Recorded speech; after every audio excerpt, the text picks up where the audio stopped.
All right, guys, what's going on? Welcome back to the Everything College Football Podcast. Today, me and Nick here will be doing Ohio State versus Notre Dame. Big-time clash going down in South Bend on Saturday.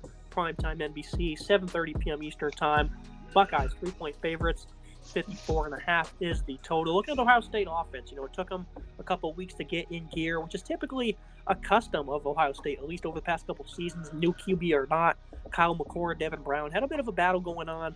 McCord finally got the keys fully against Western Kentucky, and they exploded for 63 points. That's more than they had combined in the first 2 weeks against Indiana and Youngstown State. Completed 82%, 318, 3 touchdowns each of the last 2 games. Marvin Harrison Jr. has gotten a lot more involved here. This is an insane receiving core. Of course, Nick Emeka Egbuka, 12 grabs, 167. Julian Fleming, he's been a little quiet. Cade Stover is the second leading pass catcher. They have a ridiculous amount of weapons here at their disposal. What do you make of McCord so far this season and some of how the weapons have been doing? How do you feel about the distribution?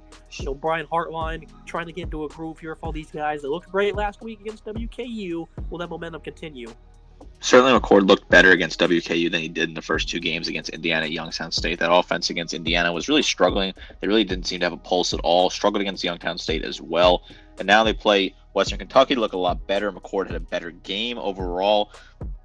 Slowly improving, of course. They put up 63 points against Western Kentucky. Their offense, 318 total yards of passing, 156 total yards of rushing so far this season for 474 total yards of offense over 3 games. I think this is a unit that is very talented. Obviously, so this is one of the best offenses in the nation, and it's going to take them some time to click. McCord so far, 69.7% complete percentage, 815 yards, 6 touchdowns, 1 interception. So he's trying to find that groove. He's getting comfortable. McCord, we have expected high things out of him. He's a very talented quarterback who's been sitting on the bench waiting to take over for CJ Stroud. He comes in here now. He's got the whole reins to the offense. I think he's looked fine so far. I'm waiting to see a little bit more, but I think we saw that in the Western Kentucky game, is that we saw the glimpses of the true potential this guy has. The rest of the offense is very talented. Overall, obviously, fantastic wide receiving room and fantastic running back room. Marvin Harrison Jr. is looking like the star we expected with 300 yards receiving, 21.7 yards per catch, 3 scores for him. Cade Stover, nearly 200 yards receiving on 10 grabs. Pretty good for the physical tight end. Emeka Egbuka, he hasn't really lived up to that full potential yet but he has 3 scores, 167. Julian Fleming, he's really waiting to be broken out. Carnell Tate as well could be involved. So this offense has a ton of talent, and they're slowly getting into that rhythm that they need to be in. Yeah, this offensive line was a big topic coming into the year, and is the biggest concern on this football team. Josh Fire wasn't all that great last season. He's been phenomenal for them at right tackle so far this year. Josh Simmons, he had to go at left tackle. He's been good in pass protection. Donovan Jackson, Matthew Jones, they're holding their own so far. At the guard positions, Jones, he's obviously their best player, probably. Him or Jackson, those 2 guards, probably going to be the strength for this offense. This is going to be the first big test for them against a great Notre Dame front against Indiana. They really struggled to run the ball for the most part. They're deep, though. Travion Henderson, his versatility, has some great long speed. Chip Trainum this year, he's the second leading rusher, which is kind of shocking. The former linebacker converts to this side of the ball, and he's finally getting a good go here this season. Mayan Williams, third leading rusher, 18 carries, 73 yards. So the running game has certainly been a bit of a concern. 143 against Indiana, 123 against Youngstown State. Finally eclipsed the 200-yard mark this past weekend. Finally, everything's coming full circle for them. Nick, how do you think they'll do in this game? Because all signs point to them having a pretty rough day on the ground. I think it has been a bit of an issue here. We expected more of Travion Henderson. 6.4 yards per carry and 4 scores is not bad, but 200 yards total on 30 attempts is really not what you want to see. You want to see a bit more out of him. I think you expected Henderson to be used more. Travion as well, he's been involved. 133 yards, 7 yards per carry, 1 score for him. Mayan Williams, he's not really got any touches at all. 18 touches only. He has 2 scores. So they do have a lot of scores on the ground, right? Look at 7 touchdowns on the ground, but you want to see more out of this running room, which you really thought was going to be the key to this offense that could potentially find that good balance and give McCord a chance to breathe a little bit and find himself in position here. I feel like they've just been throwing the ball a little too much. They're going to have to throw a ball a lot here against this Notre Dame defense. That's a pretty good unit. Yeah, I think they're certainly going to call favorable things for McCord. A lot of curls, a lot of underneath routes. They're going to look to clear things out.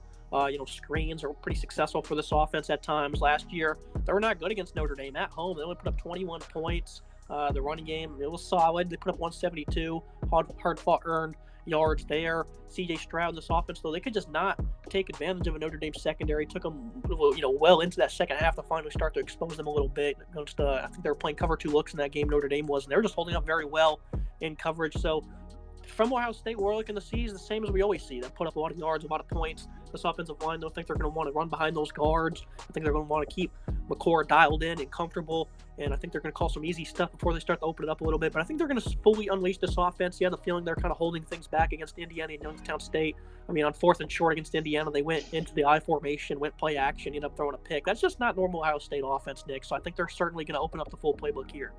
That they are going to start to prepare to open up the playbook. They really need to against the defense in Notre Dame. That is a really solid defense so far this season. They got to open the playbook here and really start to build this offense to its full potential. This offense is very deep. There's a lot of talent here. They could certainly find a way to make this work against this Notre Dame defense. Now looking at the Notre Dame offense, when Sam Hartman arrived, that they would certainly look to have a more balanced attack, and they look to push the ball downfield a little bit more. They only had 4 passing plays of 40-plus yards last year. That was 117th in the nation. They have 8 of them right now. That is first in college football. That is just absurd what they've been able to do so far. Say what you want about the opponents, but they played similar last year, and they could not take advantage of it. Hartman's putting these opponents on a rail, and they even played North Carolina State, and he had 286 and 4 touchdowns, so that's certainly a very respectable defense. They've been airing it out with ease. He's completed 71%, just north of 1,000 yards, 13 touchdowns. You have to throw an interception. It's a variety of different guys involved in this receiving core, much like we anticipated. Tobias Merriweather the last couple weeks has finally started to get involved a little bit more. Only 6 receptions on the year for him. Chris Tyree, he's making good on his receptions, 27 yards per catch. Jaden Thomas, Jaden Greathouse, Holden Stays at tight end, 6 grabs, 123, 4 touchdowns. He's doing some good work after the catch. Mitchell Evans is supposed to be back for this game. So this is not the most talented receiving core by any means, Nick. So I think this is a great test to see how much they can separate here against a more talented Buckeye secondary. How do you anticipate them doing in this game? Because I have been critical of this unit so far. Hartman's been able to get these guys going a little bit more. They've got more confidence, starting to showcase some of their talent. But overall, I still don't think it's that great of a unit. I'm impressed by this offense. I disagree with you. I think this offense is very impressive. I think it's a good unit that has been really kicking these opponents. I know they've been playing pretty poor opponents. NC State's a good team to play on the road. Hartman's looked locked in. Heisman potential here. He's a sleeper for the Heisman, in my opinion. He's really kind of catching up there. 71% completion percentage, 1,061 yards, 13 touchdowns, 0 interceptions. He's really in a good spot overall. I'm very happy with how he's been playing. I think he's a very talented quarterback. When he came over from Wake Forest, the big thing with him was the turnovers. He's avoided the turnovers thus far. Yes, he's playing a better defense here for Ohio State. Can he keep the turnovers down? If he can avoid any turnovers on Saturday night, that's a huge win for this Notre Dame offense. I like the way this offense looked. Chris Tyree has been great. 216 yards receiving, 2 scores for him, 27 yards per catch. Jaden Thomas, 118 yards receiving, 15.7 yards per catch, 1 score. Tobias Merriweather, he's still waiting to get involved. He's got 141 yards, 1 score. Jaden Greathouse is 126 yards and 3 scores. Holden State, he's been good in the red zone, 4 touchdowns for him. This offense has been very good through the air. A nice balance here. I like the way they've kind of coached this up, dialed it up here. I'm very impressed so far. Yeah, and they have had very good balance, but something that the so-called experts are probably not going to talk about much is the NC State game, where they were absolutely obliterated on the interior. Hartman had some troubles himself. The running game, only 170 yards on 37 attempts, had 2 touchdowns. One of them, though, 80-yard housed one by Estime. That accounted for 80 of the 170 yards was on that one carry, and that was after like a 2 or 3 hour rain delay. First play back from the break, and that's what happened. So they were getting beat up on the interior against NC State. You're playing a very good Ohio State defensive line, especially on the interior. And that's kind of the biggest concern for the O-line for Notre Dame, is they haven't been performing, I think, as good as they should be. Joe Alt at left tackle, as expected, he's been elite for them. But Zeke Correll, a veteran who really has never hit his stride, I don't think, for this offense. Rico Spindler at his right guard position, he's been a big liability for them. Pat Coogan at left guard hasn't exactly been the greatest. And Correll at center, he's a great leader for them, but he certainly has had his struggles from time to time. The tackles are 2 bookends, Joe Alt and Blake Fisher. But on the interior, I think this might be a mismatch for Ohio State, and I think they're certainly going to look to attack that as being the Buckeyes. They're going to have to hold up on the interior. I agree with Zeke Correll is going to have to play better at center. He's a graduate senior. He's got great experience. He just has not lived up to the hype so far this season. They have to find good balance on the offensive line. It would create the holes for the running back. Drew Estamine has had a very good season so far, being the lead back. We expected him to take over and be that lead back. 521 yards on the ground, 8.3 yards per carry, 5 scores. Just great numbers for him. He's really kind of your go-to guy here. Jadarian Prince gets a few handoffs here and there. Gibber Prine as well. But overall, I think this offensive line has to step up against what is a really good team in the trenches. They got to win that battle. This offense has been fantastic, though. 500 yards total per game. Fantastic numbers. It's going to be expected to be a rainy, sort of warm, rainy evening in South Bend. So I think if you can find good balance on the ground and have Estamine really be involved, that could be a huge key to success if the weather's like the way I think it's going to be. Yeah, well, transitioning to Ohio State defense, we'll go ahead and focus in on that matchup. The defensive line for Ohio State, this is a unit I was very high on coming on to the season. Tyleik Williams looking to get back in shape from last year. Michael Hall ended up having a phenomenal start to last year. Didn't really finish it up. He was eating this team apart last year in the season opener, though. The linebacking core, it's going to be hard to outpace these guys. Tommy Eichenberg, he's been phenomenal. He's improved as a run gap shooter and just a pure tackler for them. Over the past couple seasons, used to be highly critical of his. He's earned the respect more so than anything else, I would say, more than anyone else in college football. Steele Chambers, a guy I figured really started to come into his own in his third year after converting from running back to linebacker. He's having a really good season. 19 tackles, has a pick, a TFL. He's starting to get involved in all areas. So I think he's really found his footing at this linebacking position. JT Tuimolotu, phenomenal edge rusher for them. Jack Sawyer, he's getting involved this season, playing meaningful starting reps. This is a defensive line that's very deep. They got size. The linebackers are really starting to flow together, Nick, this season. I think this is the year for them to really take shape. Ty Hamilton, another guy to watch on the interior. I think this is a good matchup for Ohio State. They should be able to win it, and if they can't, that's just not going to be typical Buckeye football. This is a very good front seven so far. They've really dominated in the trenches, and I'm really impressed with that. Tommy Eichenberg is a guy that, like you said, you've been very, very critical of. And he's now having a great opportunity to show and impress. 20 total tackles, 15 of those solo tackles, 1 tackle for loss, 1 sack, plus a forced fumble. Great numbers out of Eichenberg. Steele Chambers, 19 total tackles, 1 tackle for loss, plus the pick for him and a pass breakup. Very good numbers out of Chambers as well. I mean, he's looked really good. He's kind of stepped up and also been that leader. I'm very happy with this defense so far. Tyleik Williams at defensive tackle has been having a great season as well. He's got 17 total tackles, 2 tackles for loss, and a sack. Jack Sawyer, another guy that's been stepping up and being involved. He's got 10 total tackles coming off the edge there. A nice edge present in Sawyer off that left-sided edge there. Want to see him potentially get a sack. He hasn't got a sack so far this season. This front seven has been dominant for Ohio State. They're a very good unit. It's a very physical unit. Jim Knowles has really been coaching these guys and building these guys into a very talented unit. And when you got that 4-2-5 they run, it's a very talented sort of setup, and it works great for this defense. I'm really excited to see what they can do against this middle interior on this Notre Dame offensive line that's been very weak at points.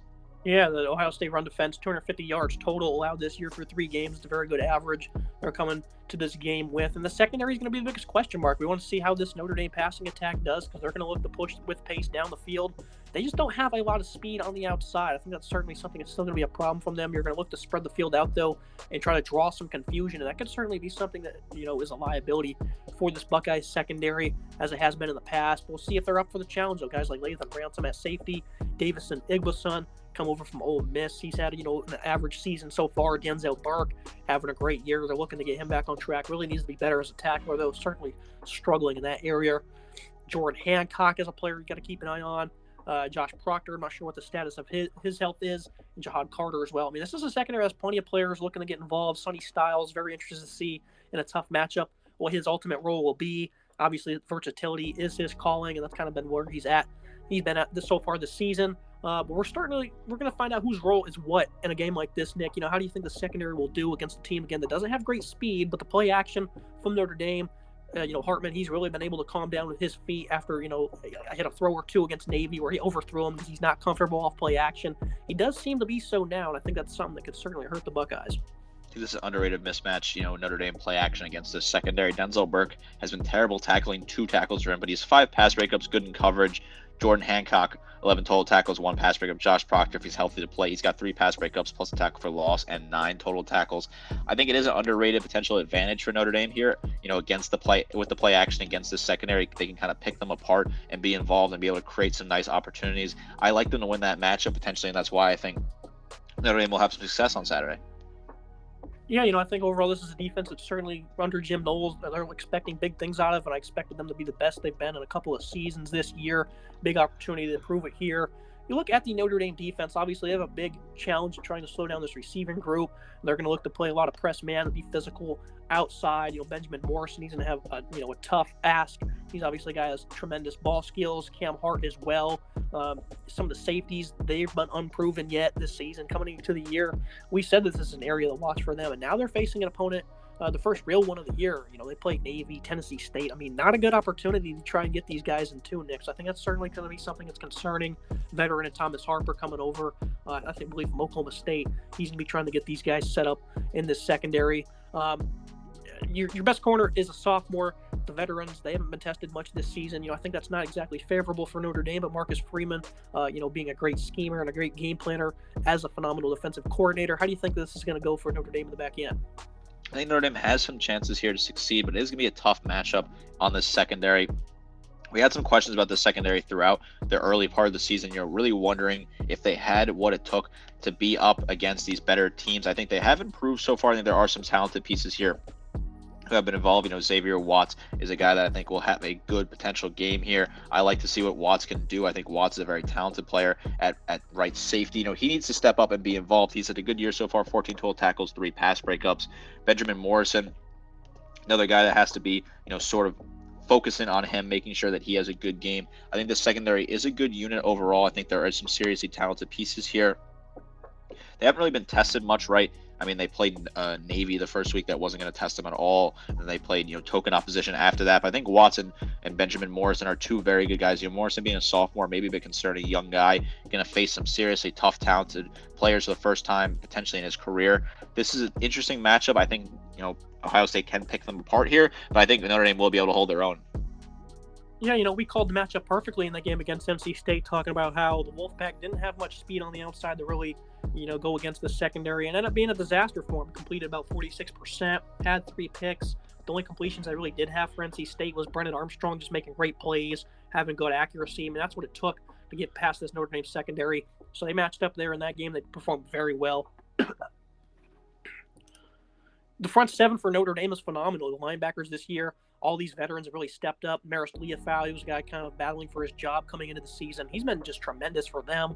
J.D. Bertrand, Jack Kaiser, these guys have been from sideline to sideline, showcasing good speed and discipline. Those guys are, Leofau and Kaiser are 2 of the top leaders on the team in terms of tackles. And the defensive line, Howard Cross, Riley Mills. You have plenty of other guys stepping up this season too.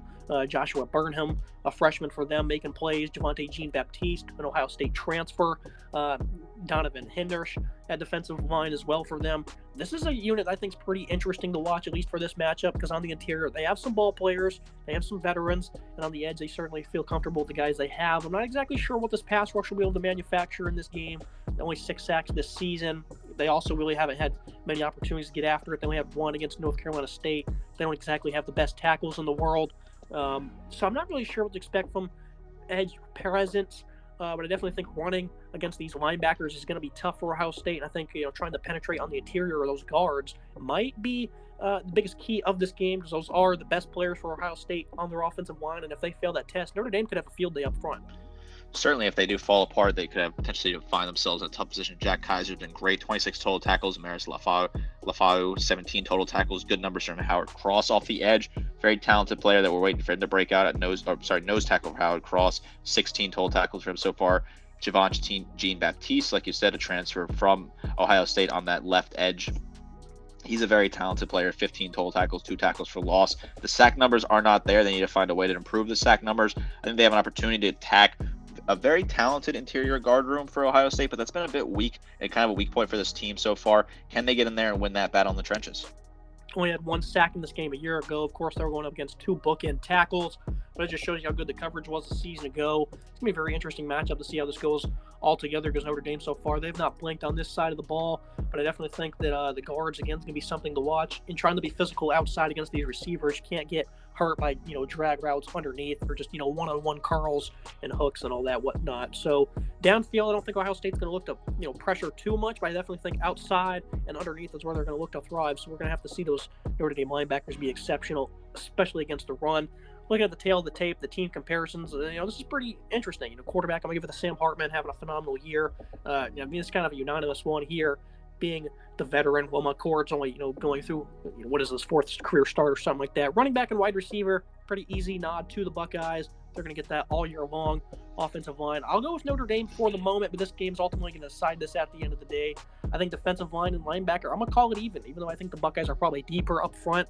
Notre Dame right now, I think they're certainly happy with what they have on the interior. I don't think their pass rush is going to be anything too special, but I just got a feeling this Notre Dame defensive line, they're much improved. With what I saw against Navy in the season opener, I was just so impressed how, they were getting ran down the first couple of plays, and after that, they locked in, made some adjustments, played more physical, and they were just dominating them there. And they've been that way ever since, especially against NC State, where they held them to nothing really on the ground.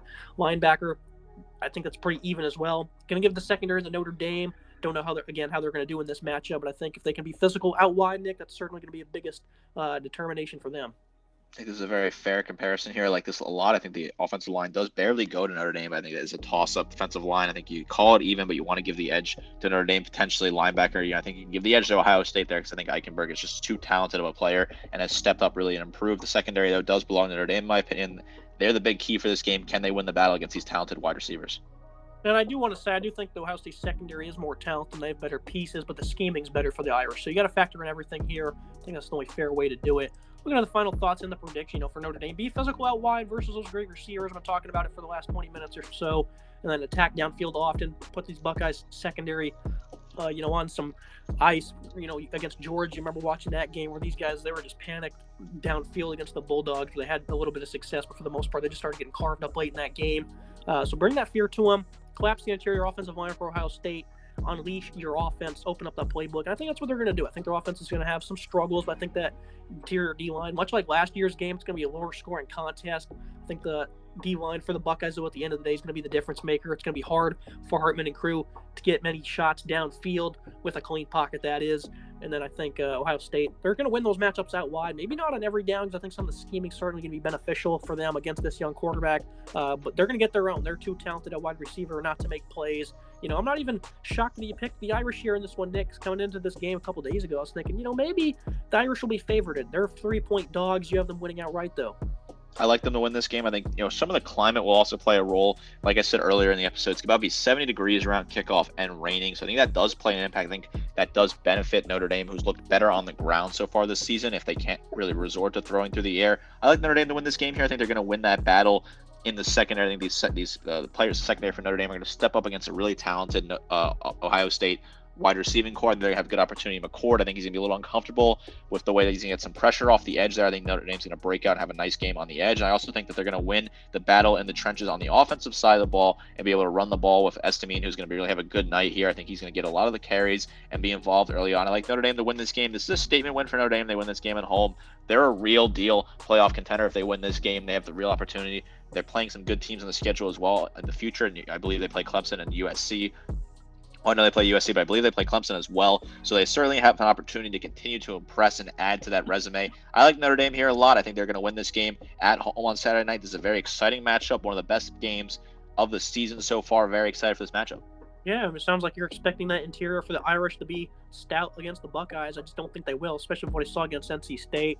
And obviously, week-to-week improvements in college football are insane, though, so it could be wrong, but I just don't think this is a matchup they're going to win. They just have not really progressed up front in the middle like I thought they would, despite having some veterans. So I think that's going to be ultimately the deciding factor. Really slows down their running game. And I might even take a lower score at the end of the day. 30-24, though, prediction for the moment. Buckeyes winning this one on the road. Interesting game, though. It's going to be great to see what the Buckeyes finally have. Same for the Irish. These guys have played virtually nobody so far. Big game coming up here, Nick. I appreciate you joining me. Yeah, absolutely. Looking forward to this one. Great game on the schedule. Make sure you guys like, comment, subscribe. See you next time.